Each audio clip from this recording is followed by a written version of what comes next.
Bon, donc, le cours aujourd'hui sur le lymphome de Hodgkin, c'est un peu difficile par Zoom, donc je pense que je ferai des petits arrêts pour que vous me posiez des questions quand même.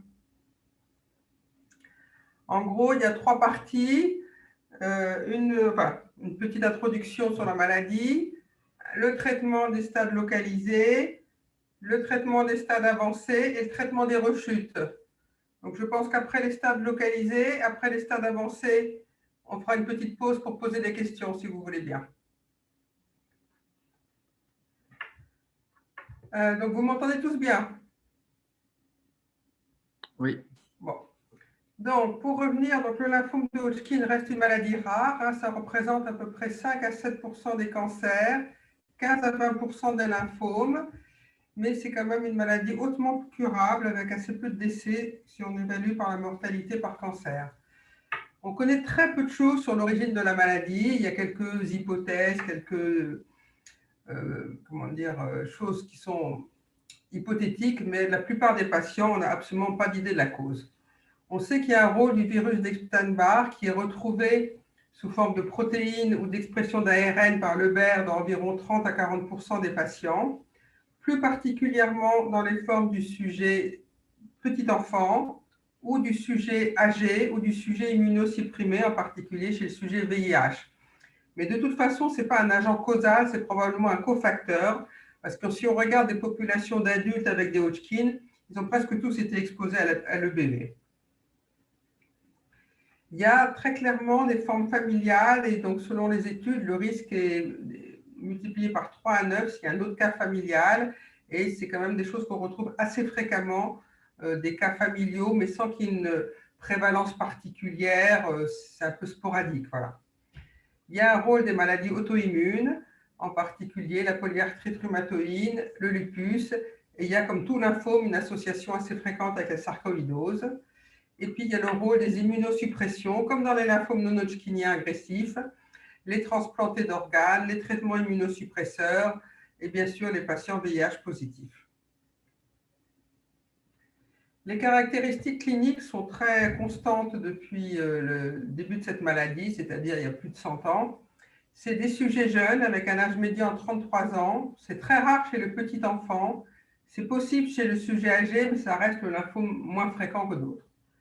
Le plus souvent, dans 70% des cas, la présentation est susdiaphragmatique avec des adénopathies cervicales et souvent susclaviculaires et médiastinales, le plus souvent antérieures et hautes.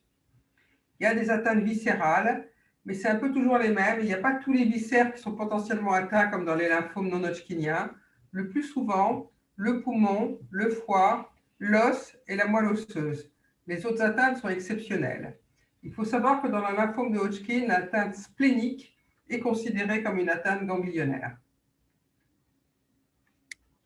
Dans le bilan d'extension, donc on fait toujours maintenant un scanner et un TEP scanner, une radio de thorax pour mesurer la taille du médiastin, un bilan biologique avec surtout un bilan inflammatoire, l'ABS, l'albumine, les sérologies virales, un bilan cardiaque avant les traitements, mais on ne fait plus de biopsie médulaire, ça c'est très clair.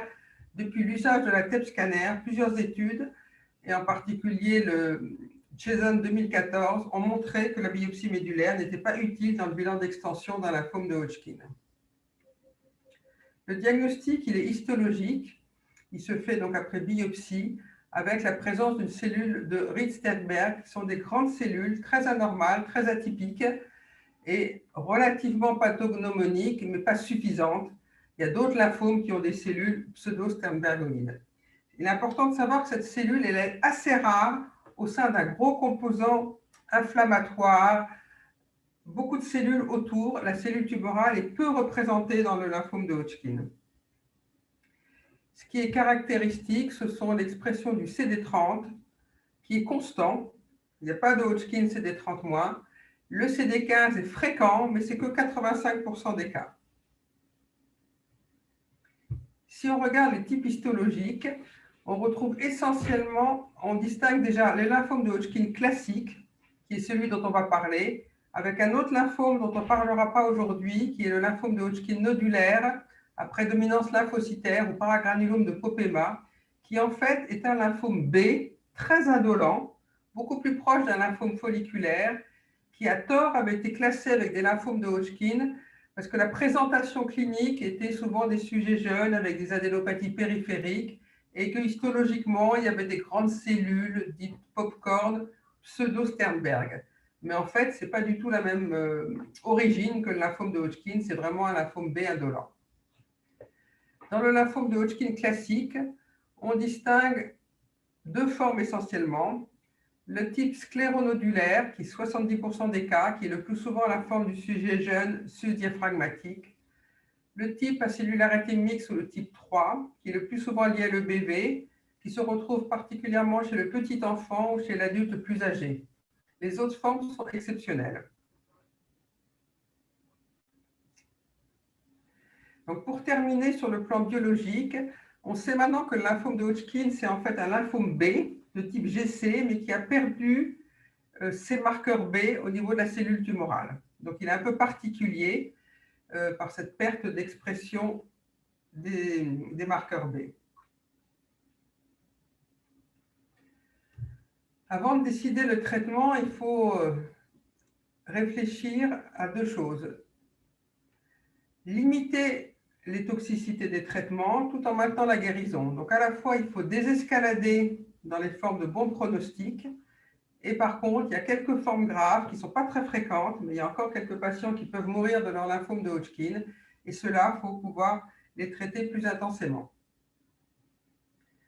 Actuellement, dans les plans des facteurs pronostiques, il y a beaucoup de choses un petit peu nouvelles qui sont le volume tumoral. Le volume tumoral, ça avait été décrit il y a plus de 20 ans sur les scanners et ça revient actuellement très bien avec les TEP scanners parce qu'il y a des ordinateurs qui permettent de calculer ça et qui font un mix entre la taille et l'intensité de fixation. Donc ça s'appelle le volume tumoral métabolique ou MTV en anglais. Et il y a plusieurs études qui ont montré que c'est des pronostics. La difficulté, c'est qu'actuellement, tout le monde ne s'accorde pas sur exactement les seuils, en particulier selon les pathologies, mais c'est vraiment en tout cas un critère important pronostic pour les patients. Il y a aussi des critères biologiques avec les profils de l'expression génique, des gènes reliés à l'immunité, mais pour l'instant, ce n'est pas encore utilisé en pratique et les études montrent que c'est finalement moins valable que les critères TEP. Et en particulier, actuellement, les critères de réponse TEP sont souvent les plus importants comme facteurs pronostiques. Donc, on reste toujours dans des classifications assez anciennes avec une classification clinique qui est dérivée. Donc, il y a des classifications LISA au RTC. Là, je vous ai mis la classification allemande qui est la plus utilisée actuellement. Les patients sont classés en 3 groupes pronostiques de façon assez simple. On va prendre le groupe favorable. C'est des patients qui ont quasiment 100% de chances de guérison, qui sont des stades 1 ou 2, sans aucun facteur de mauvais pronostic, c'est-à-dire qu'ils n'ont pas plus que 2 aires ganglionnaires, donc en général, c'est susclave et médiastinale. Ils n'ont pas de syndrome inflammatoire important, la VS est inférieure à 50, pas d'atteinte extranodale et pas de forte masse médiastinale. Donc ça, c'est le groupe favorable. À l'inverse, il y a le groupe avancé, qui en sont les stades 3 et 4, c'est-à-dire avec une atteinte sus- et sous-diaphragmatique pour les stades 3, et les stades 4 avec une atteinte viscérale, extranodale, qui sont en général bien vues sur la TEP scanner, qui actuellement les plus fréquentes sont surtout les atteintes osseuses. Ou, et c'est la particularité des facteurs allemands et qui nous ont fait rejoindre cette classification, ils ont inclus dans les stades avancés les stades 2B, c'est-à-dire 2 avec des signes généraux, et soit une atteinte extranodale, donc le plus souvent c'est des grosses masses médiastinales avec une atteinte pulmonaire, ou avec une forte masse médiastinale. Et ces patients-là ont été mis dans les stades avancés pour plusieurs raisons. D'abord parce qu'on s'est aperçu que leur pronostic était moins bon, et en plus parce que c'est des patients pour lesquels on n'a pas très envie de faire de la radiothérapie compte tenu du volume tumoral. Et ça représente beaucoup de patients qu'on voit chez les AJA, et donc c'est important de bien les identifier pour les traiter suffisamment. Et au milieu, on a les patients qui sont entre les deux, c'est-à-dire soit des stades 1-2 mais avec des facteurs de mauvais pronostic, soit des stades 2B avec moins de facteurs de mauvais pronostic. Et si on regarde les survies, favorables, je vous ai dit près de 100%, intermédiaires, on est aux alentours de 95%. Dans les stades avancés, c'est un peu moins bien, mais on est quand même maintenant aux alentours de 85%. Donc on reste quand même dans des très très bons résultats thérapeutiques. Là, j'ai parlé de survie, pas de survie sans progression. Donc, les progrès thérapeutiques qui sont venus au cours des années, si on regarde le début, donc le Hodgkin a été diagnostiqué au début en 1832, évidemment, il n'y avait pas de traitement au départ. Et puis en 1940, on a quelques études qui montrent que les patients mouraient en général aux alentours de 5 ans. En 1960 sont apparus les premiers agents alkylants qui ont permis quelques rémissions et une survie un peu meilleure, mais pas grand-chose. Et puis en 1980, c'est les associations de plusieurs agents, dont le MOP, qui a permis des guérisons cette fois-ci, avec environ 50%, le plus souvent associé à de la radiothérapie, mais pas toujours. Donc c'est un grand progrès. Mais il faut savoir que le MOP, dans les années 80, on a vu émerger dans les années 90 et 2000 les toxicités du MOP, en particulier les toxicités liées à la cardiolysine, le M, qui donnait des leucémies secondaires, des seconds cancers, et chez la femme, surtout des stérilités, enfin, chez la femme et l'homme, des stérilités. Donc, progressivement, il a été abandonné, ce médicament a été arrêté. Dans les années 90, c'est apparu par un Italien, Bonadonna, l'ABVD, qui était aussi une polychimiothérapie, mais complètement différente, adriamycine, bléomycine, vinblastine et dacarbazine, et qui a non seulement permis de montrer qu'il était supérieur au MOP, mais surtout beaucoup moins de toxicité, en particulier au niveau du risque de leucémie secondaire, qui est à moins de 0,5%, et de fertilité, sur la fertilité. Ultérieurement, dans les années 2000, comme l'efficacité de la BVD plafonnait un peu, les Allemands ont développé le Bicop escaladé, où ils ont rajouté de l'étoposide, qui est une drogue efficace sur 3 jours. Ils ont repris la procarbazine qui était dans le MOP, la bléomycine et l'adriamycine de la BVD et du cyclophosphamide.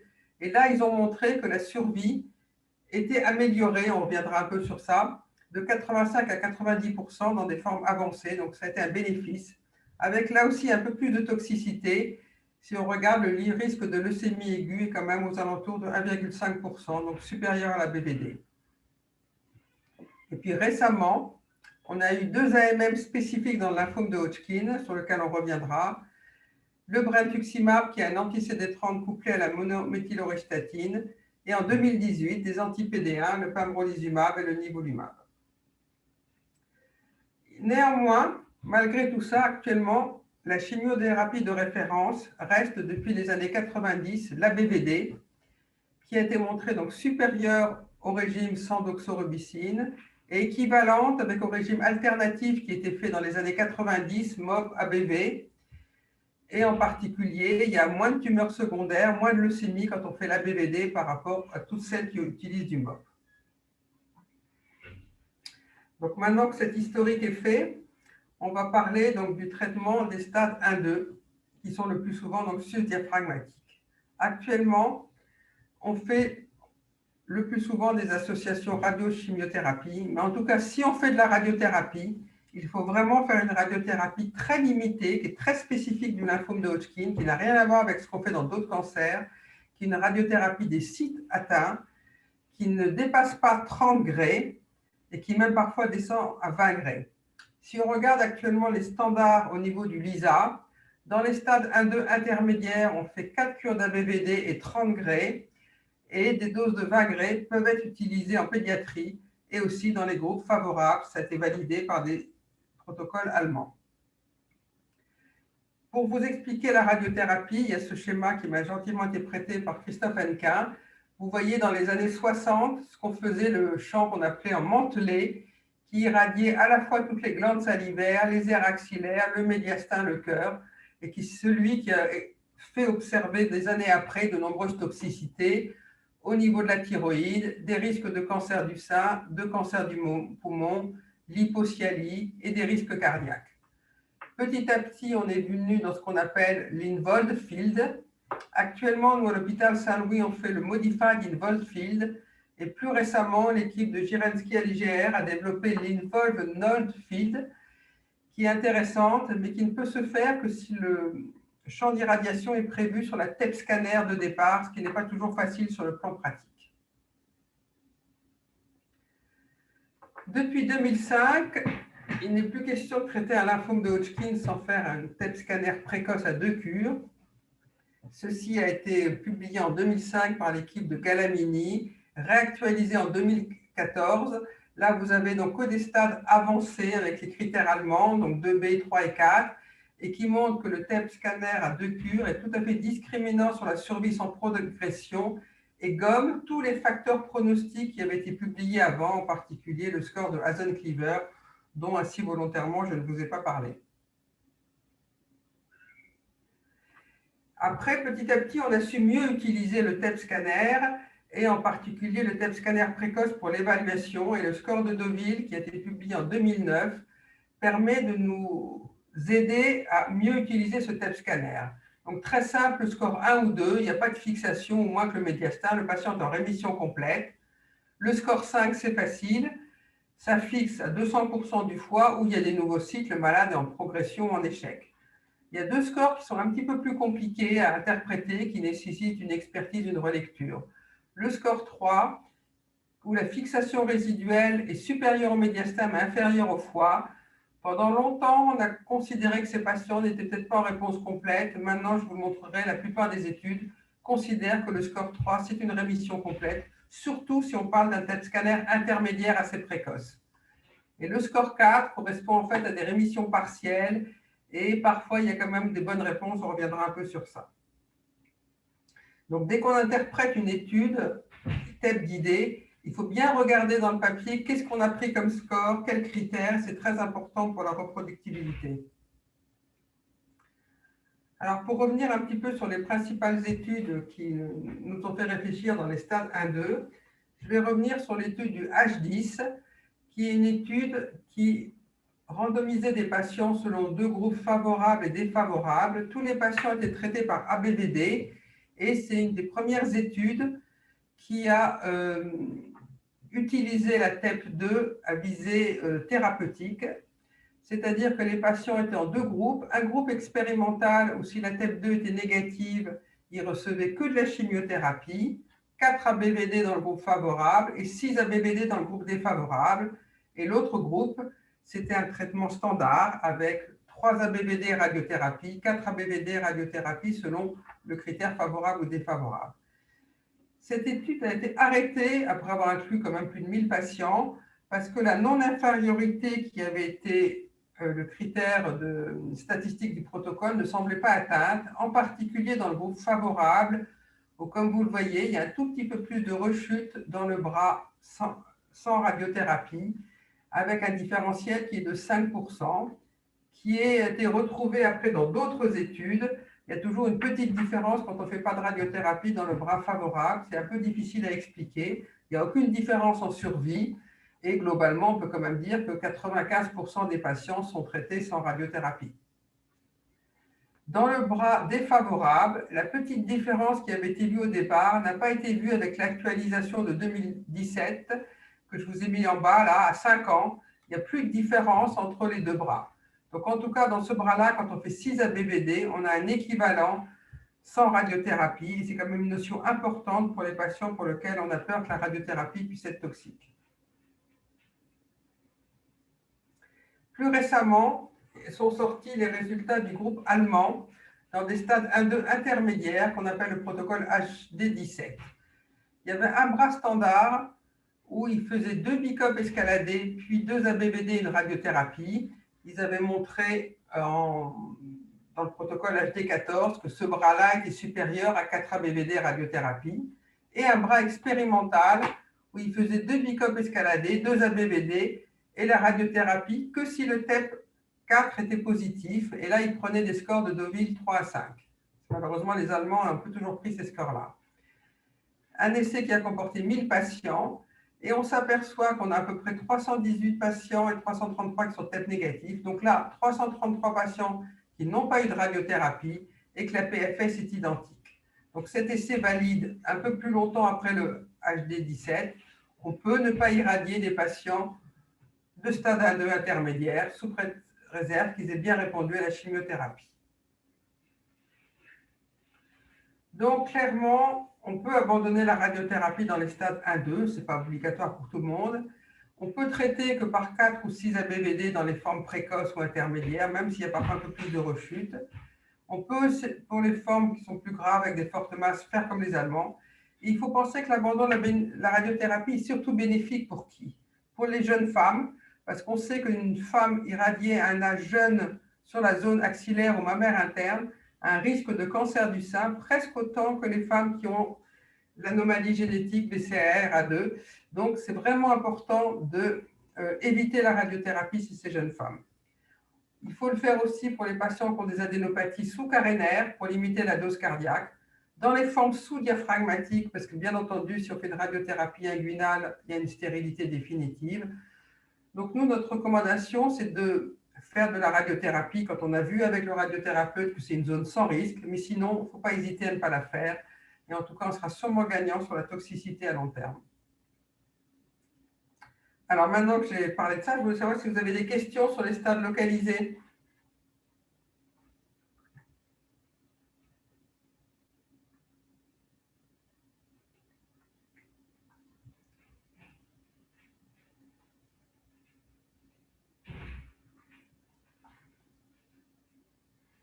Aucune question?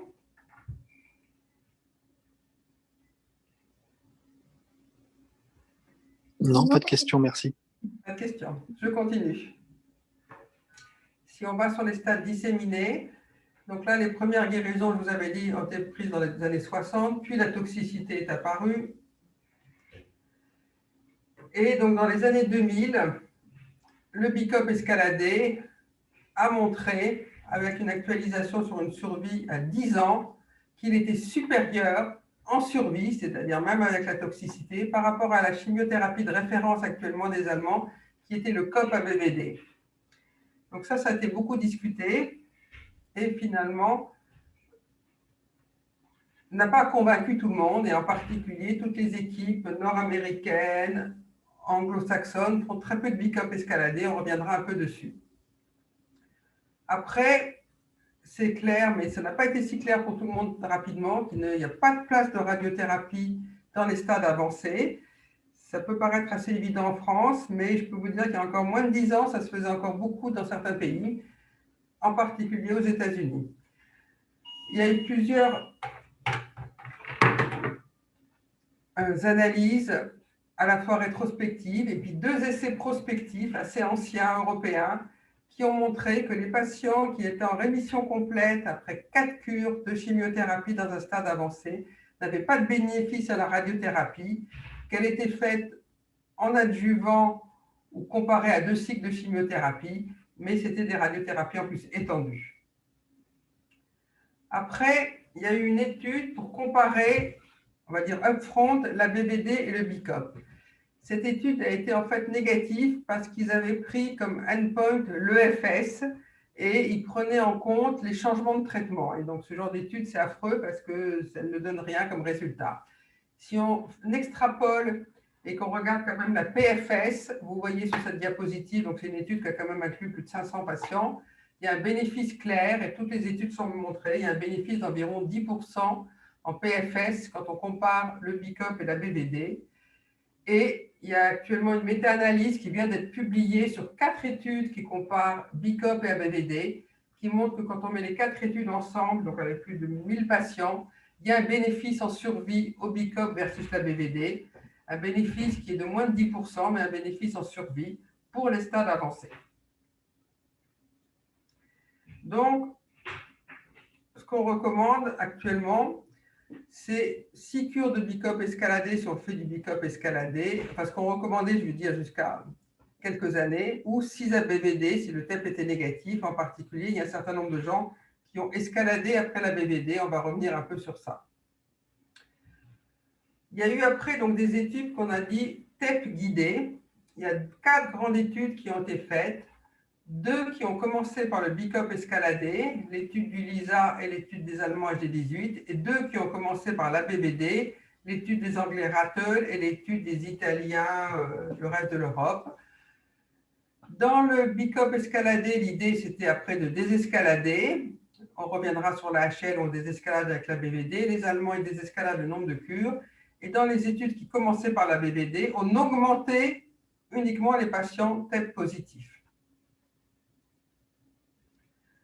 La première étude qui a été très intéressante, c'est l'étude Rattle des Anglais, où les patients qui ont été traités par ABVD, qui avaient un TEP négatif, étaient randomisés entre poursuivre la BVD telle qu'elle ou arrêter la bléomycine à 2 cures. Il faut savoir que la bléomycine est quand même une source de toxicité pulmonaire, surtout chez les patients de plus de 60 ans. Et donc, ils ont montré qu'il n'y avait aucune différence quand les patients étaient TEP négatifs d'arrêter la bléomycine. Donc ça, c'est quelque chose qu'on fait maintenant en soins courants. L'autre bras, TEP positif, les gens recevaient une escalade par BICOP. Et cet autre bras, je n'ai pas de diapositive là, mais quand même pour nous, semble inférieur que quand on commence par le BICOP. Donc on a gardé, nous, cette partie-là de ce protocole-là. L'étude italienne est identique. Et nous, donc, on a fait l'inverse. On a fait le protocole AHL11. On a commencé par traiter tous les patients, quel que soit leur score pronostic, par BICOP escaladé. Dans le bras standard, ils recevaient 6 cures. Et dans le bras expérimental, les patients avec un TEP négatif étaient désescaladés par de la BVD. C'était une étude de non-infériorité. 800 patients ont été inclus et on voit qu'à 2 cures, le nombre de patients TEP positifs était de 10 et 12%. Il faut savoir que dans cette étude, et c'est ce qui a fait la force de cette étude, les critères TEP étaient à 2 cures, score de Deauville 1 à 3 ou 4 jusqu'à 140% du foie. Pourquoi ? Parce que la majorité des patients de cette étude ont des atteintes médiastinales, parfois volumineuses, et on sait qu'à 2 cures, il reste des fixations. Et dans les années, on va dire avant 2010, on a pas mal surtraité des patients qui gardaient des petites fixations médiastinales, intensifiées, autogreffées, alors qu'en fait, c'était juste des bons répondeurs et que la fixation n'était pas spécifique. Donc, très important dans ce protocole, on désescalade, même quand le TEP fixe un peu à moins de 140% du foie. Et avec ces critères-là, 84% des patients du bras expérimental ont reçu la désescalade. Et le papier a été publié en 2019, mais a été réactualisé. C'est absolument identique. Il n'y a aucune différence en intention de traiter entre les deux bras, expérimental ou standard. Avec des PFS, vous voyez, qui sont excellentes. On est dans les stades 2B, 3 et 4. Il n'y a que 10% de stade 2 dans ce protocole. Les Allemands ont fait une autre approche. Eux, ils ont pris les mêmes critères de patients. Mais le problème, c'est qu'ils ont pris pour TEP négatif que des scores 1-2. Et TEP positif, score 3-5. Les patients qui étaient négatifs étaient désescaladés entre seulement 4 cures de BICOP escaladées versus leur standard qui était 8, puis 6. Et les patients qui avaient un TEP positif recevaient du rituximab. Bon, ça, bien sûr, ça n'a rien fait, je vous rassure. Les résultats, si on compare les patients, sont équivalents en termes de PFS quand on reçoit que 4 cures de BICOP escaladées, mais seulement 55% des patients ont été désescaladés parce qu'ils ont pris ces scores de Deauville 1 et 2. Donc, c'est une étude qui est un peu décevante, qui a quand même été publiée dans le Lancet parce qu'il y a beaucoup de patients et tout ça, mais un peu décevante sur le plan de la faisabilité parce que la désescalade n'a concerné que 55% des patients. Il a été présenté à Lugano il y a 2 ans une étude coût-efficacité de tous ces traitements.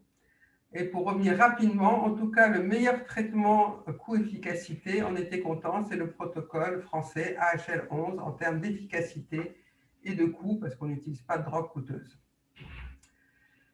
Alors après, il faut essayer de réfléchir comment diminuer la toxicité du BICOP. Donc on a vu qu'on peut en faire que 2 dans le protocole AHL.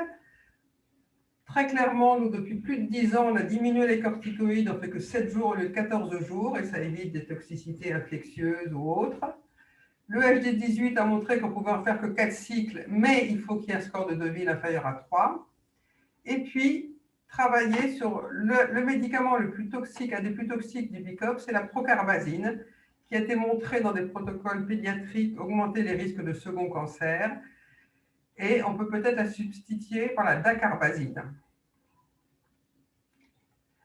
Et donc, l'idée, c'est de enlever la procarbazine qui est donnée pendant 7 jours per os et de rajouter à la place de la dacarbazine J2, J3. Et sinon, les choses sont exactement identiques. Et donc, on fait ça, nous, depuis à peu près 4-5 ans. On avait fait un abstract à Lugano et là, il y a une nouvelle présentation qui va être présentée donc, à l'EHA sur ce BICOP modifié qui, en tout cas, donne pour l'instant des résultats en termes de TEP2 négatif strictement identiques au BICOP. Et on est à même de penser que de substituer la procarbazine par la dacarbazine va réduire clairement les problèmes de fertilité avant de voir pour les problèmes de second cancer. Et nous, on a déjà eu plusieurs grossesses après ça. Après, comment intégrer les nouvelles molécules chez nos patients? Vous savez tous, donc cette molécule, l'anti-CD30 couplée à la monométhylauristatine, qui a été utilisée d'abord en rechute et maintenant à une AMM depuis 2012. Et donc, il y a eu un essai en première ligne qui a comparé l'AVD, où la bléomycine avait été substituée par le brentuximab, à la dose un petit peu diminuée parce que c'est donné tous les 15 jours. Pourquoi? Parce que l'association bléomycine et brentuximab avait montré une augmentation de la toxicité pulmonaire de la bléomycine. Donc, c'est une association qu'il ne faut jamais faire. C'est un grand protocole international qui inclut plus de 1000 patients. Il n'y avait que des stades 3 et 4, donc il n'y avait pas de stade 2. Le problème, c'est que le design de ce protocole est un petit peu compliqué. Enfin, pas compliqué, mais pas vraiment selon les standards actuels, parce qu'à 2 cures, il y avait un TEP et qui n'était pas décisionnel. Seuls sortaient les scores de Deauville à 5, ce qui est quand même pas très fréquent. Et les patients étaient traités par 6 cures d'AVD ou d'ABVD, sauf les Deauville 5, et puis ils étaient là. Et la deuxième chose qui est un petit peu curieuse, c'est qu'ils avaient pris comme PFS la possibilité d'un score de Deauville à 3 avec un autre traitement, donc un critère principal qui n'est pas un critère tellement courant. Néanmoins, même si le critère n'est pas courant, il y a une randomisation de 2 bras, il y a un bénéfice en termes de survie sans progression de 82% versus 77% dans le bras qui a le brentuximab. Mais je vous rappelle que ce résultat, vous voyez, est bien inférieur à ce qu'on a avec le AHL11. Donc pour l'instant, nous, on n'a pas vu de bénéfice à utiliser ce traitement, sauf peut-être pour quelques patients non éligibles au BICOP. Si on regarde la toxicité, quand on utilise l'adcétrice, il y a clairement un peu plus de neutropénie et on recommande d'utiliser des GCSF qui ne sont pas forcément utilisés avec la BVD et il y a un petit peu plus de neuropathie. Les Allemands, eux, ont fait une autre modification. Ils ont détricoté leur BICOP pour faire le BRECAD, où ils ont remplacé comme nous, la procarbazine par la dacarbazine, et aussi remplacer vincristine bléomycine par du brentuximab à J8. Une phase 2 sur 104 patients qui compare deux traitements avec la procarbazine, sans la procarbazine, 100 patients, qui montrent des résultats identiques, quelle que soit l'association, qui sont de toute façon très bons. Et actuellement, il y a une phase 3 en cours qui compare le BRECAP avec le BICOP. On n'a pas encore les résultats.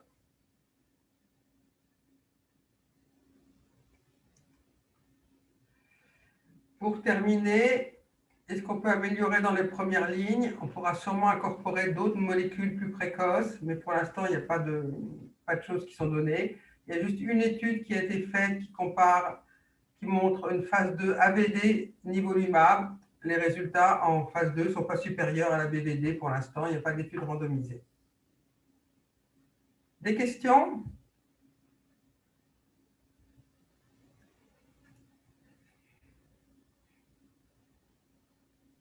Ça, ce sont toujours les traitements de première ligne. Hein. Oui, je sais qu'en première ligne.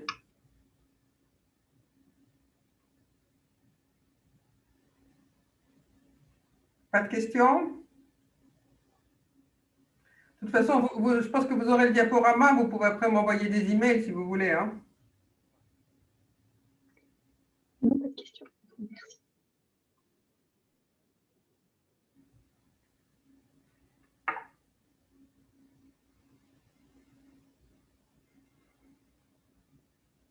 Oui, ça c'est revenir pour le BICOP. Voilà.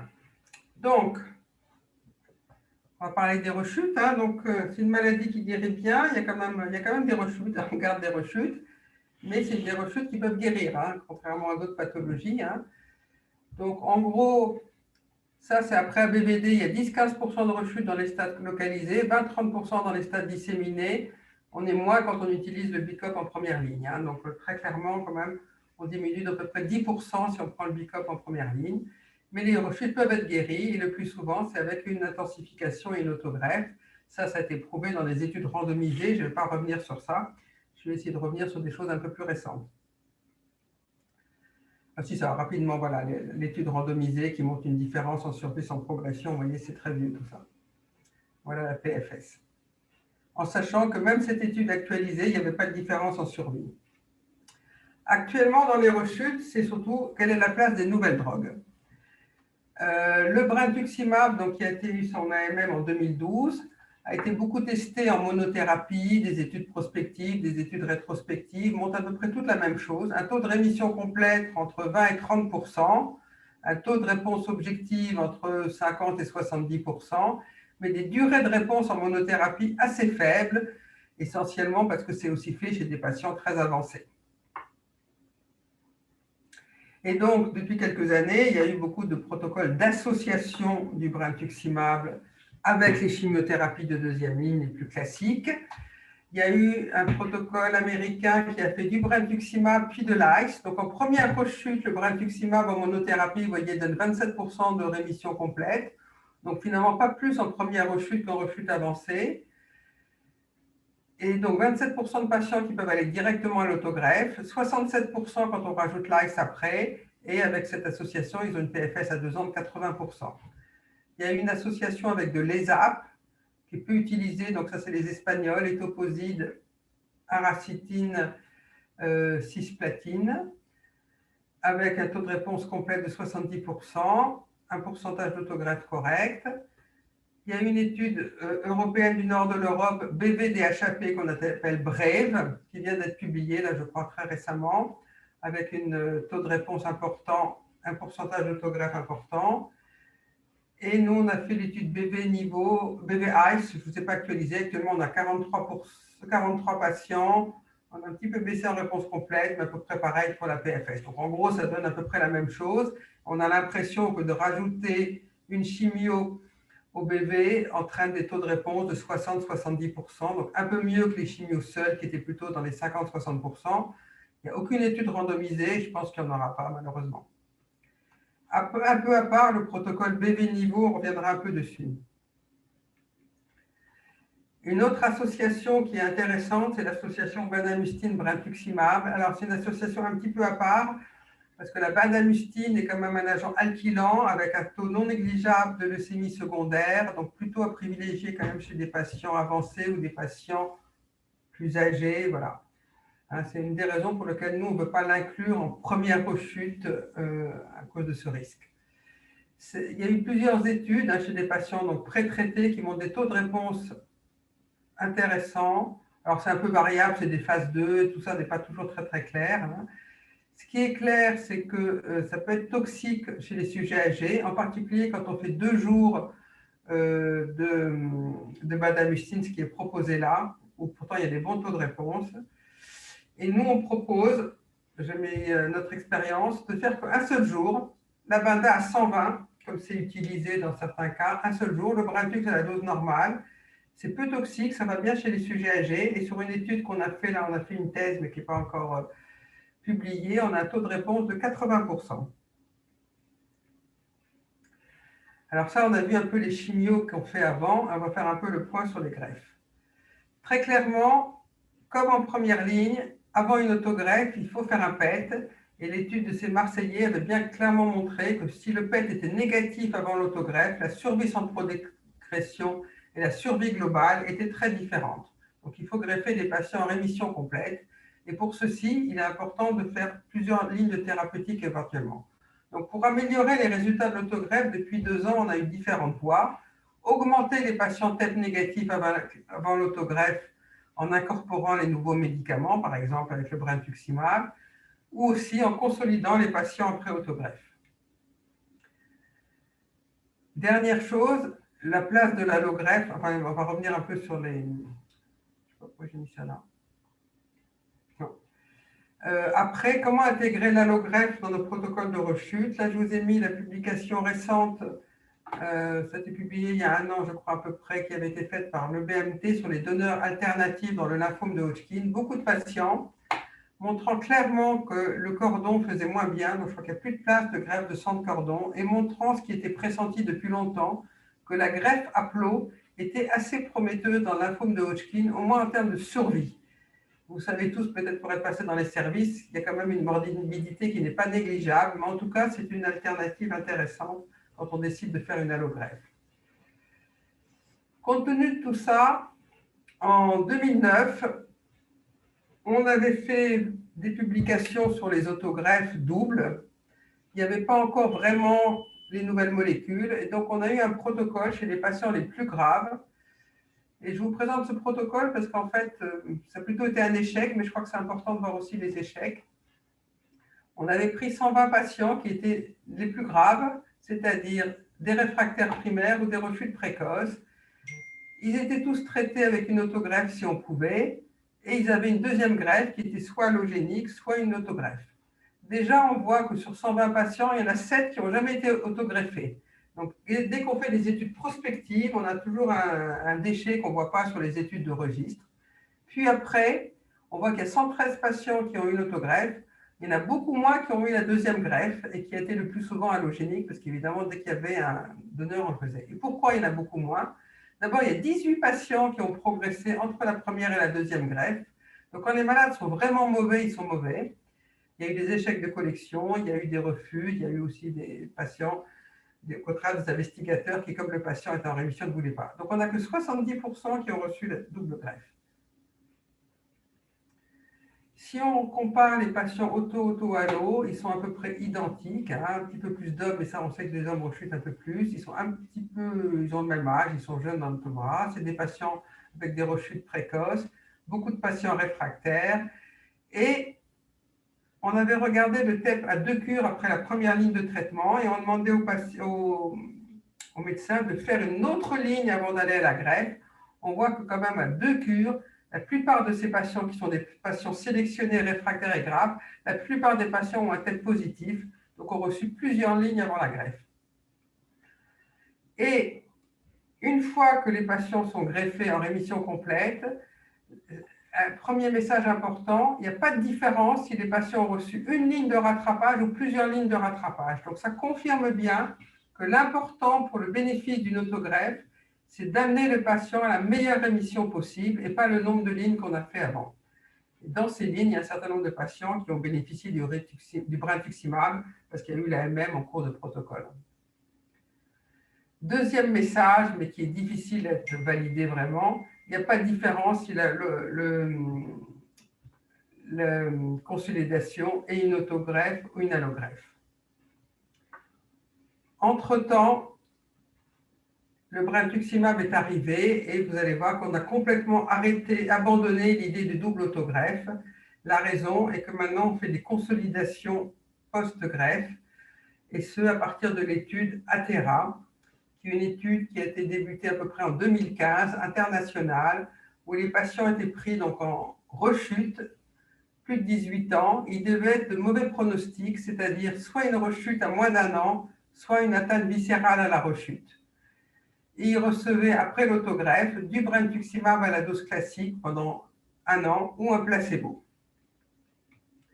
Cette étude peut être critiquable, il n'y a pas eu d'effet pour tout le monde, il y a toujours des études internationales, mais il y a quand même plus de 300 patients qui ont été inclus, et elle montre clairement, en survie sans progression, un bénéfice au brentuximab versus le placebo, qu'on soit en revue centralisée ou en revue par l'investigateur. Il n'y a pas de différence en survie, mais parce que bien sûr, les patients, après, ils ont reçu le brentuximab. Les effets secondaires sont gérables. Il y a bien sûr un peu plus d'effets de type neuropathie dans le brentuximab. Il y a le même nombre d'effets infectieux, mais un peu plus de neutropénie.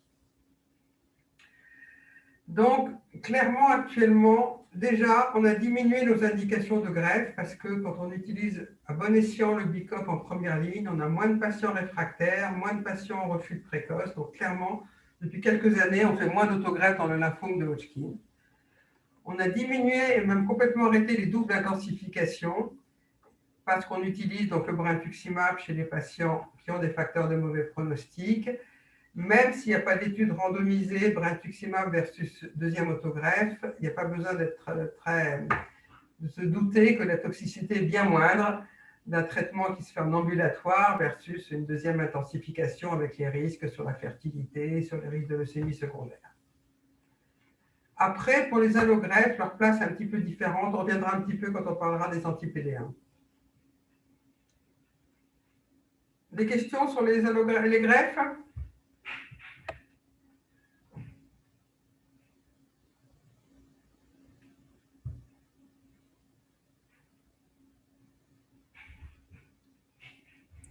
Pas de questions, on poursuit.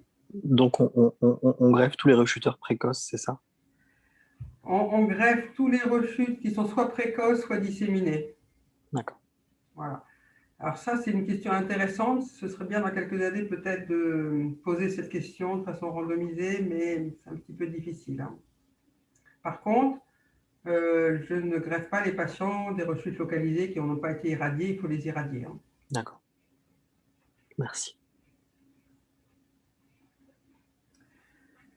Les anti-PD1, donc vous savez que les anti-PD1 donc, sont des anticorps qui stimulent les lymphocytes T pour lever le blocage PD1, anti-PD1 qui empêche la reconnaissance de la cellule tumorale par le lymphocyte T. Donc c'est vraiment une vraie immunothérapie, contrairement au brentuximab qui n'est qu'une chimiothérapie ciblée. Donc les anti-PD1 sont utilisés dans de nombreux cancers, en premier le mélanome et différents cancers. Il y a eu une grande phase 1 dans les lymphomes, et là on s'est aperçu que ça marchait de façon exceptionnelle dans le lymphome de Hodgkin. Ensuite, il y a eu 2 phases 2 avec 2 molécules très proches, nivolumab et pembrolizumab, qui ont montré des taux de réponse sur lesquels on va revenir un petit peu, donc des très bons taux de réponse, mais des taux de réponse complètes assez faibles si on regarde en détail. Ces taux de réponse complètes sont minorés parce que dans ces études, les critères TEP ne sont pas très bien pris en compte. Souvent, ils ont pris que des Deauville 1, 2 pour mettre les réponses complètes. Alors, on sait maintenant depuis ces études que le Deauville 3, c'est des réponses complètes. De plus, les patients sous anti-PD1 gardent parfois un petit, quelques phénomènes inflammatoires qui peuvent fausser les résultats de la TEP. Et nous, pour revoir les dossiers en RCP, pour corréler scanner et TEP, le taux de réponse qu'on a sur nos patients, et ça a été montré après par des études de la vraie vie de cohorte, sont quand même bien supérieurs. Ce qui est clair, c'est que le taux de réponse, la durée de réponse est corrélée au taux de réponse, donc il y a quand même une différence sur ces études entre réponse complète et réponse partielle. Et là, je vais vous présenter l'étude française qu'on a fait sur l'ATU, sur 76 patients, donc avec un suivi assez bon. Et là, vous voyez, quand c'est une étude avec des médecins qui ont l'expérience de la relecture des TEP, on a des taux de réponse complète qui n'ont rien à voir avec les études par des industriels où les TEP sont relus en centralisé, un peu à l'aveugle, ce qui peut paraître bien, mais sans contexte, c'est parfois difficile. Alors que le taux de réponse global est exactement le même, on a un taux de réponse complète qui est bien supérieur dans l'ATU. Là, vous avez donc la survie sans progression et la survie. Un certain nombre de patients ont arrêté le traitement en rémission complète. Il y en a quelques-uns qui sont prolongés et il y en a quelques-uns chez qui on a pu le reprendre. Et le deuxième message de notre étude, c'est que si on regarde les patients qui ont pu être allogreffés après le nivolumab, il n'y a pas beaucoup de patients, mais on semble quand même avoir un bénéfice en survie sans progression qui ne se remonte pas sur la survie, mais bon, il n'y a pas assez de recul et on sait que la survie chez ces patients, même des patients en rechute, ils peuvent vivre très longtemps. Après, est-ce qu'on peut reprendre les anti-PD1 sur une étude sur 20 patients qui a été présentée à Lugano, les patients avaient obtenu une réponse complète. Donc actuellement, la tendance est plutôt de dire s'il y a une réponse complète, on arrête au bout d'un an. Et 50% de patients qui ont été retraités se sont remis en rémission complète. Peut-être un peu plus d'effets secondaires sur la deuxième ligne. En tout cas, clairement, on peut reprendre les anti-PD1. Donc, c'est des médicaments nouveaux. C'est assez difficile de savoir comment les intégrer dans la stratégie thérapeutique parce que c'est très, très différent de ce qu'on avait avant. On ne sait pas s'il faut vraiment les associer. Est-ce que les effecteurs seront aussi présents si on associe avec des chimios intensives? Pour l'instant, on tâtonne beaucoup. Ce qui est clair, c'est que il faut l'utiliser au moins en monothérapie. Il ne faut pas évaluer trop vite. Les patients peuvent répondre un peu lentement, surtout s'il y a un bénéfice clinique, hein, en particulier les Hodgkin avancés, ils ont des signes généraux, des syndromes inflammatoires et tout ça. Et même si le patient n'est pas en réponse complète, mais qu'il a un bénéfice, il ne faut pas hésiter à continuer, surtout si on fait ça chez des patients en phase très avancée. Un message très important qui nous est venu des oncologues, c'est qu'il y a une potentialisation très claire de la radiothérapie des anti-PD1. Ça a été montré dans beaucoup de tumeurs solides. Et nous, on a présenté quelques cas. Il faut surtout, si un patient est chimio-réfractaire, que vous avez remis en rémission par la radiothérapie et qu'il a des sites irradiables, il faut surtout lui faire de la radiothérapie. Nous, on a maintenant un certain nombre de patients qui sont, je pense, guéris par ces associations faites chez des patients qui étaient en rechute avancée, tout ça. La tendance actuelle, c'est d'arrêter au bout d'un an, de reprendre sur chute. Après, à qui on propose l'allogreffe? C'est difficile. Je pense qu'il faut garder quand même des indications d'allogreffe chez les gens très jeunes, qui ont des très bons donneurs sans comorbidité. Chez les patients plus fragiles, plutôt la réserver aux patients qui sont bons répondeurs, mais pas vraiment en réponse complète, ou s'ils rechutent après et reprendre les anti-PD1. C'est discutable, mais c'est vrai quand on voit la toxicité d'allogreffe chez ces patients, avec la maladie chronique qui est après, ce n'est pas toujours simple à prendre comme décision.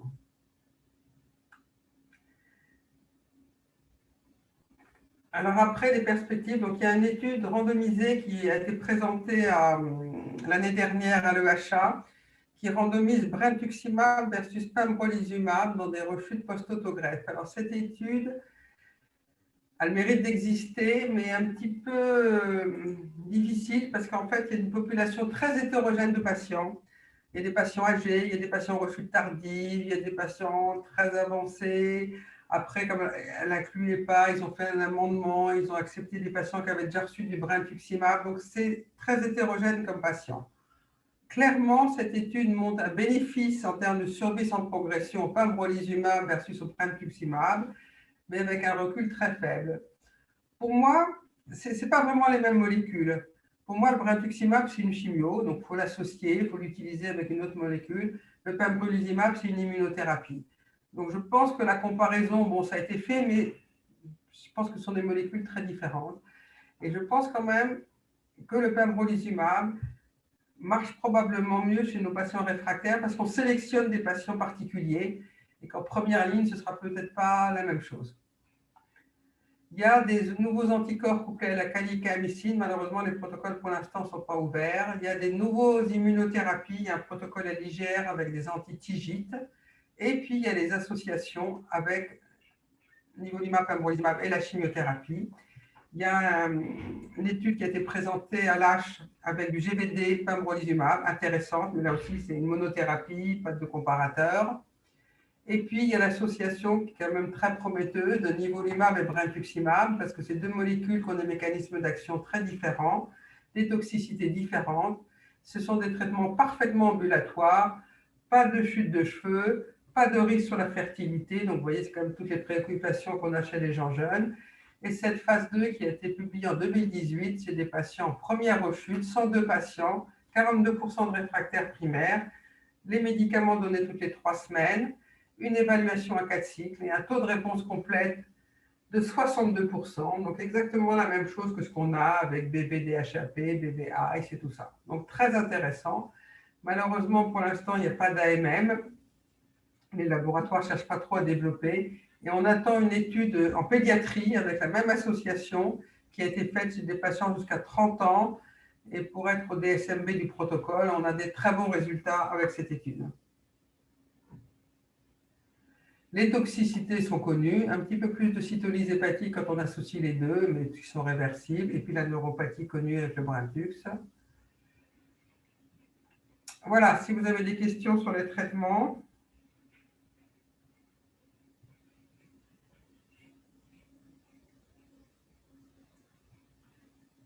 Donc, je voulais faire un petit point pour terminer sur quand même les risques de ces traitements, même s'ils sont beaucoup diminués depuis les années 2000. Il faut quand même les connaître quand on réfléchit. Donc ça, c'est quelque chose qui a été publié en 2010. Donc évidemment, en 2010, c'est des patients traités dans les années 90 qui montrent que les causes de décès des Hodgkin sont le lymphome de Hodgkin à peu près dans les 5 premières années, qu'au-delà, c'est très rare. Donc même les rechutes tardives, ils ne décèdent pas. Par contre, au-delà de 5 ans et surtout au-delà de 10 ans, on voit apparaître les risques de second cancer. Alors les risques de second cancer, ils sont liés à l'utilisation des chimiothérapies, en particulier les agents alkylants, donc surtout donc, la procarbazine actuellement.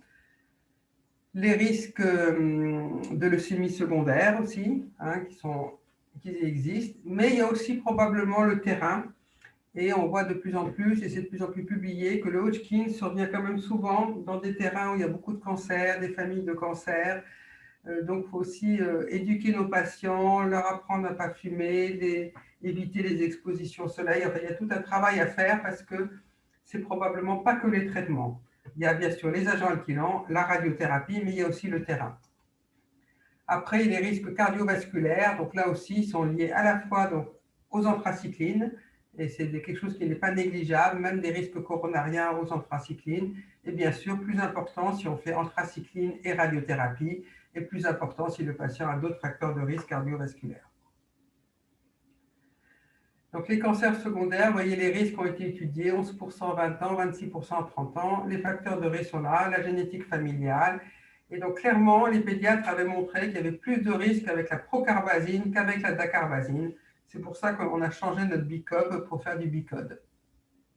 Et qu'en pédiatrie, on ne fait plus de procarbazine non plus. Ça, c'est une étude ancienne, mais qui montre que le risque de second cancer, il est corrélé, si on fait chimio et chimio-radiothérapie, il augmente. Il augmente avec l'âge, parce qu'évidemment, plus on va vivre longtemps, plus on a de risques. Les atteintes cardiovasculaires, donc c'est coronaire, cardiomyopathe. Alors les valvulopathies, on n'en voit heureusement plus. Les valvulopathies, elles étaient surtout liées à la radiothérapie médiastinale quand les doses dépassaient 36-40 degrés, doses qu'on ne fait plus maintenant. Donc on peut en voir chez des patients irradiés il y a 20 ou 30 ans. Autre risque, les atteintes pulmonaires liées à la bléomycine, mais là aussi ça va diminuer parce que je vous ai montré maintenant qu'on arrêtait la bléomycine assez rapidement quand les patients étaient répondeurs. Les dysthyroïdies qui sont liées à la radiothérapie, mais moins importantes. Les troubles de la fertilité, là aussi on a beaucoup amélioré, et puis maintenant on fait des préservations. Après, ce qui est difficile, c'est tous les troubles psychosociaux, d'anxiété. Ça, c'est plus compliqué. Voilà, donc ça, je pense avoir fait un peu le tour. Je ne vous ai pas parlé de tout, mais sinon c'est un petit peu compliqué. Si vous avez des questions. Non, pas de questions, merci.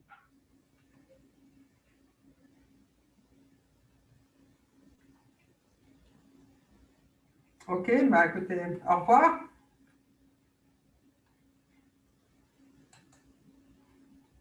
Je crois qu'il y avait une question dans les... Je regarde. par écrit. Alors, c'est une très bonne question. En gros, l'autogreffe, c'est en première rechute d'un patient chimiosensible. Il n'y a pas d'indication d'allogreffe en première rechute, voilà. Si le patient n'est pas chimiosensible, en particulier si on lui a fait une première ligne de rechute, brentuximab, DHAP, GVD, qu'après on a eu besoin des anti-PD1, nous, on a tendance à proposer l'allogreffe dans cette indication-là, et pas d'autogreffe. Il y a un papier récent qui est sorti des Américains qui montre que l'autogreffe marche pas mal après les anti-PD1, mais c'est une étude rétrospective, de registre, c'est un peu difficile de faire la part. Nous, on a tendance au sein du LISA, tout ça, de considérer qu'un patient qui est chimio-réfractaire mais sensible aux anti-PD1, c'est plus une indication d'allogreffe.